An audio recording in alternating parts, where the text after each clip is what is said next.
Hello peeps, it's me, Waifu Belector, the only fair human on Earth, here to talk about the first notable game of 2024, Prince of Persia: The Lost Crown. Ubisoft's all-new 2D side-scrolling Metroidvania entry into the Prince of Persia franchise. A game that I have now played and beaten so that I can hopefully give you an idea of what's good about it, what's bad about it, and what are just some indifferent facts about it. So let's go ahead and do that. Don't forget to like and subscribe if you end up enjoying. Okay, so as I said, Prince of Persia: The Lost Crown is a 2D side-scrolling Metroidvania, and outside of its genre, I feel like the first thing I want people to know about The Lost Crown is that it's hard.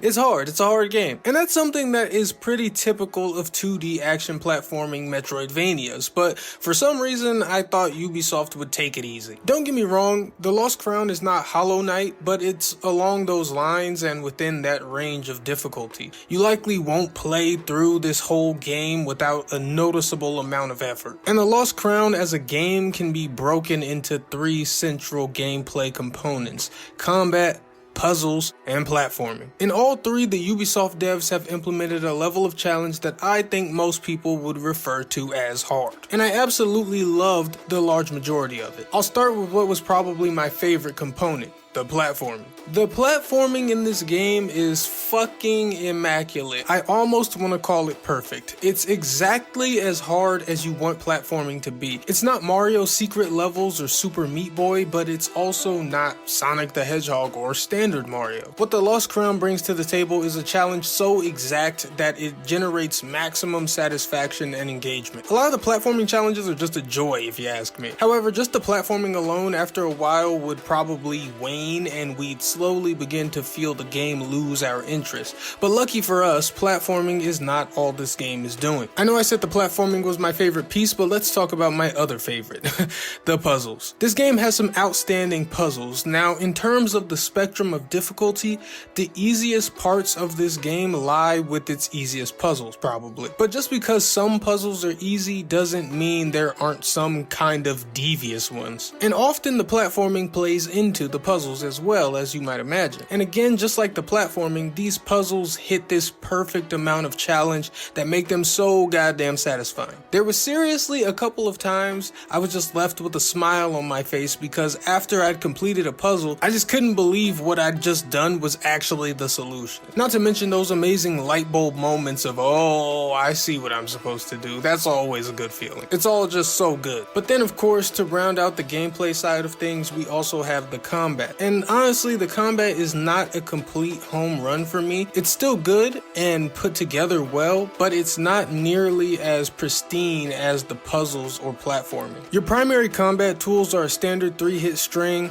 a dodge, a parry, and a super attack that you can unleash once your meter builds up. Thing is, it all feels a tad bit finicky. The parry timing doesn't even feel tight so much as it feels inconsistent. It almost feels like depending on the opponent's attack, you may have to press it as soon as the attack makes contact or right before it makes contact. But that distinction feels like it swaps on a move-to-move basis, which makes parrying feel borderline unreliable. Same goes for dodging through enemies or attacks. It feels like sometimes you can and sometimes you can't, with no clear reason as to why that is. However, these little hiccups still don't make for bad combat. The combat is quite good. There are also some very satisfying fights as well as excruciatingly irritating ones. The most egregious being a couple of terrible boss fights. The worst couple of boss fights I won't show here or bring up specifically because of spoilers, but some bosses are just painfully unfun. Bosses that'll have so few openings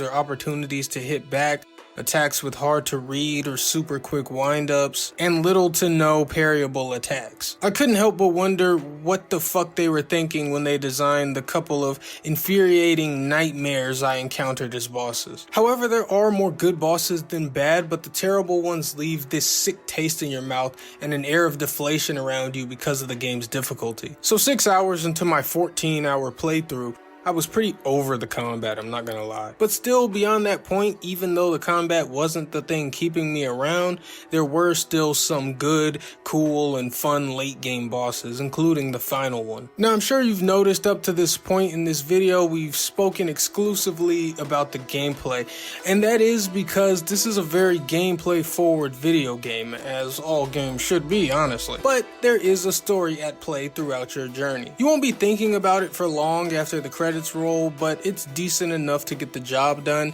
and has an alright twist or two. Yeah, though, that's really more or less all I have to say about the story, and really all I have to say about Prince of Persia. At the end of the day, I think it's a fantastic game. If it weren't for the combat mostly being fairly standard while simultaneously failing to be executed properly, we'd be looking at perfection. However, with those stumbles in mind, we come up short of unwavering greatness. If I had to put a number on it, easily an 8.5 out of 10 for me. And I feel confident about that. I can confidently say that that is the correct rating for this game. 2024 is starting off incredibly strong. Much better than last year when we started with the very tepid and forgettable Forspoken. Anyway though, that's it. I think I'm done. Hope this helped you make a decision if you haven't played the game yet, and hope this was entertaining if you have. Feel free to hop in the comments and tell me how stupid and wrong I am, or like the video if you enjoyed, maybe even subscribe if you're feeling generous. Actually, don't subscribe if you're feeling generous. Only do it if you actually want more videos. Okay though, see ya. Until next time, I am Waifu Belector. I am just a normal guy.